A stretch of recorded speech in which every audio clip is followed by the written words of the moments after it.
concentrado. Por ejemplo, yo aquí, bueno, pues vengo con muchísima ilusión, es un programa de radio importantísimo. Pero es una perturbación en mi vida, yo normalmente no estoy aquí. Entonces, esto hace que esté más concentrado, que esté más atento a lo que decís, más atento a las expresiones de vuestro rostro. Esto es positivo y eso usted sí me ayuda a crecer. Yo cuando salga de aquí, como persona he crecido. Sin embargo, hay una forma de estrés que se llama distrés, que es el que te anula, que es el que te frustra, que es el que te amarga y el que te hace daño. El distrés, hoy en día, se sabe que la causa número 1 es internamente, constantemente, estarnos hablando de una manera que lejos de ayudarnos, lo que nos está es bloqueando. Nunca lo vas a conseguir, si es que es imposible, si es que eres un torpe, te faltan títulos académicos, no sé qué tal cual. Y es que se ha podido fotografiar porque hay tecnología que se llama resonancia funcional magnética para ver qué ocurre en el cerebro. ¿Qué áreas del cerebro se iluminan? Exacto, qué áreas del cerebro se iluminan cuando esa persona que ha sido atrapada hábilmente por entre comillas, engaños psicológicos, empieza ella a generar esas conversaciones. Y se han observado, por ejemplo, cambios importantísimos en el riego sanguíneo del cerebro. ¿Cómo hago? ¿Me tengo que mentir como Margarita? ¿Tengo que decir, vos sí podés, aunque no te la creas? ¿Cómo lo das vuelta? Esa es una magnífica pregunta, mira. Nosotros vivimos en espacios de la realidad. Es decir, lo que vemos es solo una parte de lo que es. No cabe duda que la vida tiene partes feas y partes muy duras. Y negarlas es negar la realidad. Lo único es que junto a esa parte de la realidad que no nos gusta, podemos también buscar esa parte de la realidad que existe. Es decir, esto no hay, esto no funciona. Bueno, ¿cómo podría hacer que funcionara? Ten en cuenta que donde nosotros llevemos la atención van nuestras emociones y se hace más real para nosotros. Es decir, si solo estamos enfocados en el aspecto negativo de las cosas, llega un momento, literalmente, en el que aunque haya algo positivo y valioso, no lo podremos ver. Es imposible verlo. La percepción es una construcción cerebral. Entonces, si yo estoy filtrando todo lo positivo, al final creeré que vivo y lo crees, y por ahí el otro que está alrededor tuyo te dice, pero mirá, tenés esto y esto, y vos no lo podés ver. Aunque otro te diga, un tercero te diga, mirá esta realidad, bueno, todo es tu propia realidad que ya no naturalmente que sí, hay lo que se llama el sesgo de atención, es decir, cada uno tiene su sesgo de atención. Hay personas, por ejemplo, y antes os he estado escuchando que habláis de la mentalidad positiva, hay personas que viven en un mundo de oportunidad, no niegan la realidad de los problemas, tampoco niegan la posibilidad de las oportunidades. Y hay personas que viven constantemente en un mundo de amenaza. Viven en el mismo espacio físico, pero no viven en el mismo espacio mental. Claro, si yo vivo en un espacio de amenaza, ni seré emprendedor, como estáis comentando antes, ni trataré a la gente con afecto, porque veré enemigos. Tengo miedo al fracaso, tengo todo el tiempo miedo. Y eso es la profecía que se autocumple. Si yo creo que hay oportunidades, encontraré una dificultad, tendré que lidiar con esa dificultad, pero yo no me concentraré, no llevaré toda mi atención al problema, sino también a la búsqueda de la solución, con lo cual es mucho más probable que la encuentre. Pero eso no es genético, no tiene que ver con la personalidad, es decir, soy una persona, hay personas que es como, voy para adelante. Yo hablaba con un amigo ayer, y que él no, le digo, pero vos cómo hiciste, fallecieron en un año y pico los dos padres, ¿no? Cuando tenía 20 y pico. Entonces le digo, ¿vos cómo saliste adelante de esta situación? Entonces él me dijo, bueno, es que no miro para atrás, me dijo, no miro para atrás. Así cuando tengo tal trabajo, cuando lo dejé ya está, cuando fue lo de mi padre, digo, ¿de qué manera puedo seguir adelante con, qué es lo que puedo hacer? Y bueno, me puse a trabajar, me puse a salir adelante, y yo me pensaba, a mí en situaciones así, y yo todo el tiempo, yo miro para atrás, por ejemplo, estoy diciendo, cuando no sé qué, más melancólico, tal cosa.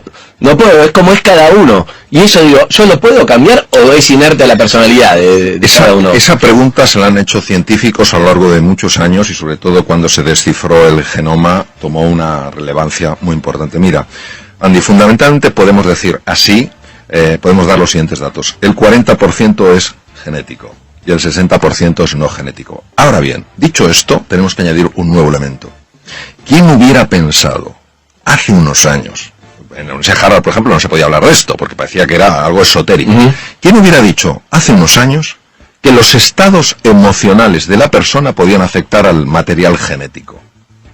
Hoy hay una ciencia de peso sólida, más que reconocida, llamada epigenética, que demuestra que los estados emocionales de las personas movilizan ciertas hormonas, moléculas de la emoción, que interactúan con la membrana de la célula, tienen acceso al material genético y hacen que unos genes se queden dormidos y otros genes despierten. Imaginaros el impacto de esto, es decir, hay algunos genes que es fabuloso que despierten, genes relacionados con neurotransmisores asociados a la inteligencia, y hay otros que es muy interesante que sigan dormidos, oncogenes, genes relacionados con enfermedades. Entonces, ¿qué quiere decir? Que una vez que se ha descubierto la epigenética, ya tampoco podemos decir 40 y 60, como decía nuestro gran filósofo José Ortega y Gasset, el ser humano no es un participio, es un gerundio. No estamos hechos del todo, sino que nos vamos haciendo. Yo entiendo que uno, forzándose a tener gestos positivos y a pensar en palabras positivas y en hablarse a uno mismo de manera positiva, puede generar ciertos efectos. Mi pregunta es, ¿eso no es muy a corto plazo? El cerebro en algún momento, así como las cucarachas se adaptan a los nuevos insecticidas, no se aviva de que lo estás queriendo engañar, de que esa sonrisa es falsa, de que en realidad el resentimiento, el sentimiento profundo está más arraigado que lo que esa sonrisa puede remover. Muy bien. Vamos a ver, lo primero que tenemos que entender es que esto es un proceso. Es decir, no es que una persona finja una sonrisa, estamos hablando que no es una mueca irónica, sino el caso Margarita. No, una sonrisa. Exacto. Sí. Aunque todavía no le salga porque no tiene la emoción ni la simpatía hacia esa persona. Es un proceso. Entonces lo que tenemos que entender es el proceso. Y la pregunta es, ¿realmente el cerebro puede cambiar? Yo me acuerdo que cuando estaba en la Facultad de Medicina y tenía 19 años, teníamos una profesora de psicología, un poco dura la mujer, y dijo, a los 7 años la persona está totalmente definida. Yo me quedé un poquito... No, pero el cerebro es plástico, cambia. Exacto, entonces hoy sabemos que el cerebro es plástico. Entonces la neuroplasticidad tiene dos componentes. Tiene dos facetas. Uno, la conexión de nuevas neuronas, y otro, la generación de nuevas neuronas a partir de células madre. Nosotros podemos generar entre 500 y 1000 neuronas a partir de células madre al día. ¿Qué quiere decir? Quiere decir que cuando nosotros estamos buscando el lado positivo de la vida, sin negar que hay un lado muy duro, muy doloroso y muy desfavorable, estamos cambiando la estructura física del proceso. Estamos influenciando sobre para qué van a servir las nuevas neuronas. Exacto, el nuevo tejido cerebral. Entonces ten en cuenta que las células madre tienen que viajar 1 milímetro hasta el hipocampo, y ahí en 21 días se han convertido en nuevas neuronas. Estas nuevas neuronas de la memoria y el aprendizaje reestructuran toda nuestra personalidad, porque tienen conexiones a la corteza cerebral. ¿Qué quiere decir? Que en el fondo estamos reinventando nuestro cerebro, y va pasando el tiempo, y si nos mantenemos, si seguimos con nuestras caídas, con nuestras desesperanzas, diciendo, esto es una tontería, pero volviéndolo a tomar, llega un momento en el que el cerebro realmente, físicamente cambia, y de manera natural empiezas a ver con especial facilidad aquello de la vida que sí está bien. Con lo cual, tu forma de relacionarte con la vida es radicalmente distinta, porque te relacionas con más ilusión, con más alegría. ¿Niegas el problema? No, pero das más peso a la oportunidad. Ok, está bueno. Pero tenés que, es un ejercicio difícil, porque parece fácil, pero si vos tenés bronca, cuando yo tengo que ir y reírte, para que no sea irónico, para que sea en serio, tengo que sobreponerse a esa bronca y decirte, hola, ¿qué tal, doctor? Buenos días, ¿qué tal? Y es como, ¿viste? Entonces, sí. El orgullo y el resentimiento puede traerte una enfermedad a vos. Sí. Eso es lo que hay que entender en lo que él está diciendo. Sí. No es hacia la otra persona, no se entera, es a vos que te hace un mal. Entonces, cuando tiene una bronca o tiene algo guardado, no se lo puede sacar de encima, cuando insulta al aire, cuando le pega una trompada a una pared, cuando grita, digamos, cuando eso se lo saca de encima, ¿o no? Mira, eso es verdad. La sensación que una persona tiene en esos momentos es de liberación. Lo que se ha visto es que cuando se utiliza con frecuencia ese canal, el tejido cerebral dedicado a la expresión violenta de las cosas aumenta. ¿Qué quiere decir? Quiere decir que hay un camino, y completamente de acuerdo con lo que habéis dicho, esto no es sencillo. Quien pretenda decir que esto eso es humo puro, eso es engaño, y eso es tomar el pelo a la inteligencia de las personas. Es un proceso que requiere un compromiso enorme, y ese compromiso solo llevas a cabo cuando eres consciente, un poco lo que decías tú, Andy, del precio que estás pagando, del precio que has pagado y del precio que vas a seguir pagando en tu vida. Pero que garantizás que funciona, que está comprobado. Sí, quiero decir que... Eso es lo que me importa rescatar. Y no solo porque esté comprobado, es que yo lo experimento en mi propia vida. Y respecto a la pregunta que tú hacías, que yo creo el comentario que es fundamental, ¿qué hacemos en los momentos de esa tensión? Pues yo recomendaría mucho lo siguiente. Es una técnica increíblemente sencilla. Tomar una hoja de papel y empezar a escribir las emociones. Ponerte a escribir las emociones. Enojado, furioso. Exacto, enojado, furioso, no puedo más, tal cual. ¿Por qué esto es tan potente? Porque la zona anterior izquierda del cerebro, que se llama la zona prefrontal izquierda, es la base de las emociones positivas. Cuando nosotros, una emoción que la tenemos ahí y que nos está desbordando, pero que todavía no la hemos articulado en el lenguaje, empezamos a articularla en el lenguaje, a la fuerza, para poderla articular en el lenguaje, para poderla escribir, tiene que pasar por la zona prefrontal izquierda. ¿Y entonces qué pasa cuando pasa por ahí? Pues imaginaros un hierro súper caliente que lo haces pasar por un tanque de agua fría. Entonces, no es que la temperatura, ese aumento de temperatura desaparezca por completo, pero sí se aminora. Y en ese momento ya puedes gestionar. Luego, otra cosa importantísima y que se ha demostrado de una utilidad máxima es, en esos momentos, cuando uno está así, uno es peligroso. Es increíble porque mi papá viene siempre, es sexólogo, mi padre médico, viene acá siempre con una frase que recién lo entendí desde el punto de vista de la neurociencia. Él siempre dice, lo que se verbaliza deja de ser peligroso. Y es exactamente lo que acabas de decir, que vos lo explicaste por qué es así, porque hay algo negativo que pasa por el otro lado del cerebro y eso lo tranquiliza. Entonces, o hay que decirlo o hay que escribirlo, está diciendo todo lo que uno siente. Lo que hoy sabemos desde la neurociencia, que han pasado muchos años, es que hay muchos elementos químicos. Y cuando hay esa frustración y esa tensión, hay una química que nos convierte en personas peligrosas. En ese momento, si tú vas a tu casa, vas a ver a tus hijos, vas a ver a tu mujer, a tu marido, a quien sea, y les vas a ver como oponentes, es decir, les deshumanizas. Entonces, hay otro sistema súper sencillo y súper potente para reducir esto, que es el ejercicio físico. No hablo de irse a un gimnasio, hablo de que en esos momentos de tensión empezar a andar deprisa por la calle. Los demás pensaban, caminar. Claro, pero caminar acelerando el corazón y la respiración. ¿Por qué? No caminar normal. No caminar normal. Tienes que hacer así, como si fueras a perder el autobús, pero sin estar corriendo. ¿Por qué? Porque al hacer eso, hay dos cosas que se ponen en marcha. Una de ellas se llama, o dos hormonas, se llama la oxitocina. Más conocida en la mujer, sin embargo en el hombre tiene un papel importantísimo. Y el otro es la beta-endorfina. Ambas hormonas tienen la capacidad de desconectar un núcleo cerebral que se llama la amígdala. La amígdala y el hipotálamo son las bases de las reacciones de ira. Por eso, si un día alguien sale del trabajo y está porque le han hecho la faena, le han maltratado, esos momentos que todos podemos experimentar en nuestra vida, mi propuesta para la evaluación de los radioyentes es que no vaya directamente a su casa. Porque va a contaminar con porque va a contaminar todo. Esa activación produce una contaminación llamada resonancia límbica en todo el mundo, sin darte cuenta, por los gestos, por el tono. Entonces, que se ponga a andar deprisa, entonces produce una... ¿Cuánto tiempo al toque lo va a calmar? Pues mira, si la reacción de ira es intensa, necesita 20 minutos.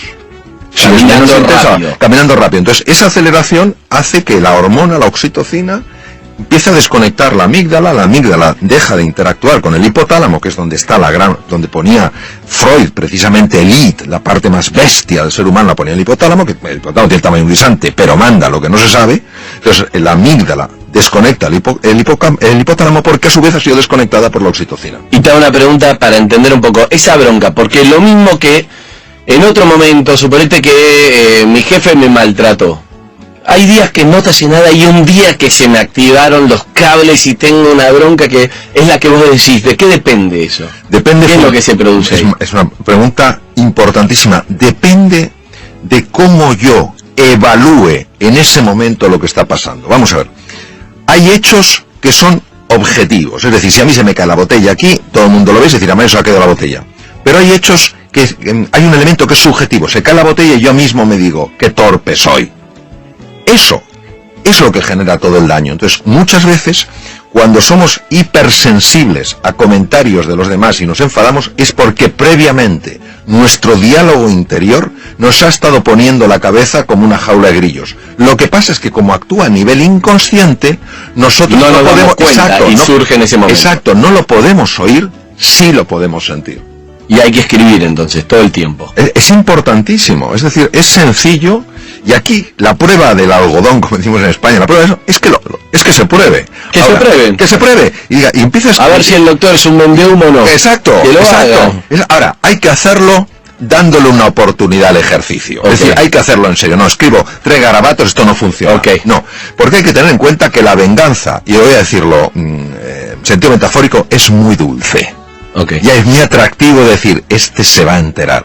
Bueno, que sepamos que cuando alguien nos hace una faena en el coche, y tenemos toda razón para enfadarnos, a quien le sube la tensión arterial es a mí. Al que se le altera el sistema inmunológico es a mí. Es decir, es una forma, no digo de egoísmo, sino de sano cuidado de uno mismo. Se trata de conocerse para comprenderse y comprenderse para superarse. Vamos a ver. Hay veces en la vida en las que a nivel personal o profesional con pequeños cambios vamos tirando.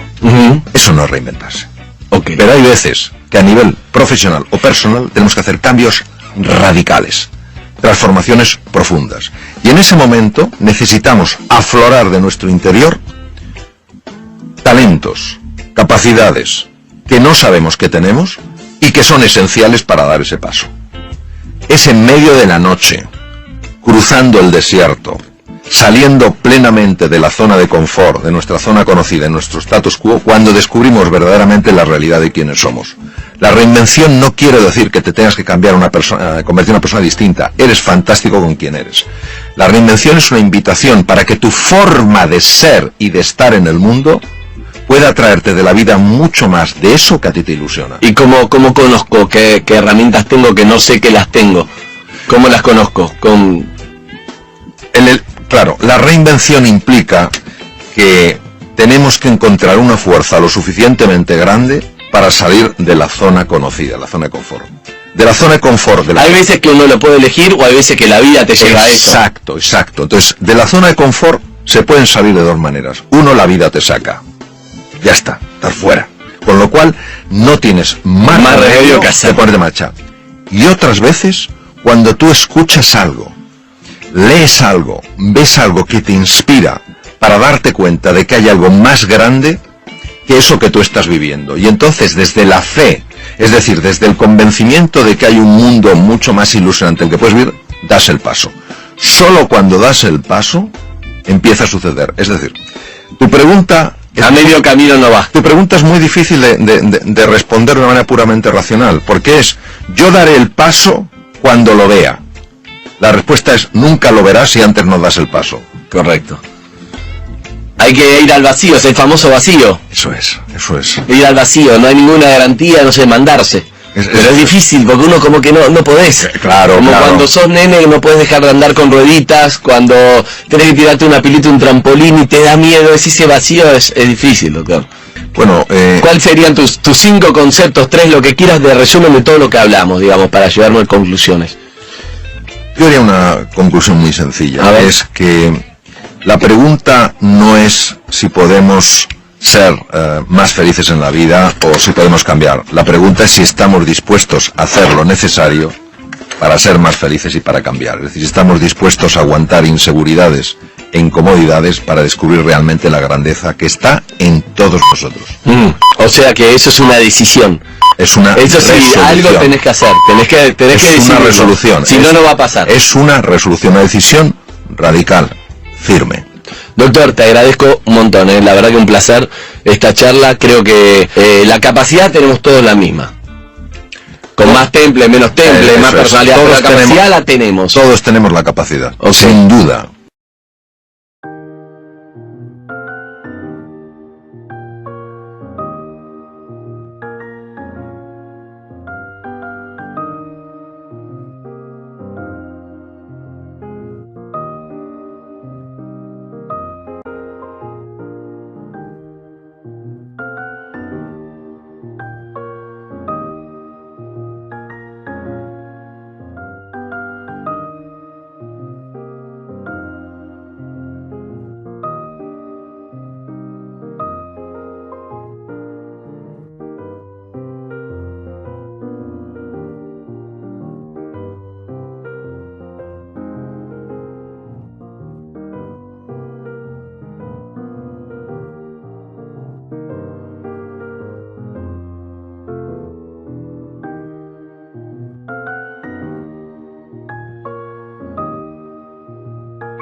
kia lại khiến đôi mắt của em thêm sầu.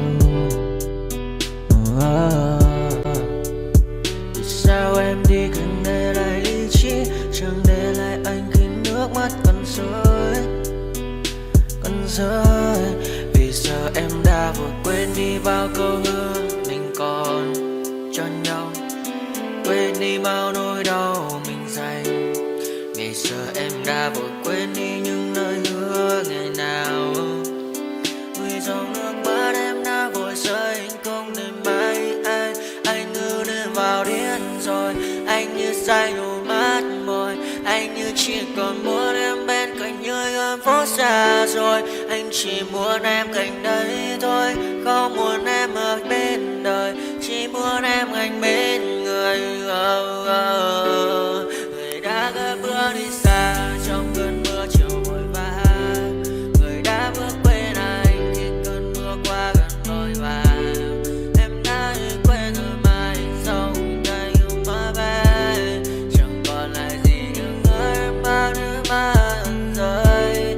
Em khiến con tim như trôi bay trong chiều thu đầy nắng, em khiến con tim như tan mưa trong chiều thu mát màng.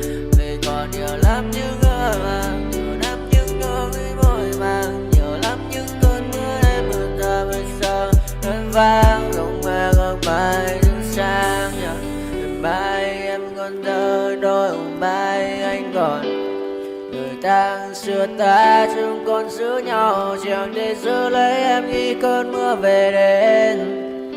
Và chẳng cần nhau khi anh với em cùng một đêm trôi. Em ơi ta còn gì nữa đâu bằng cơn mưa ngày hôm qua, ta còn lại gì nữa đâu khi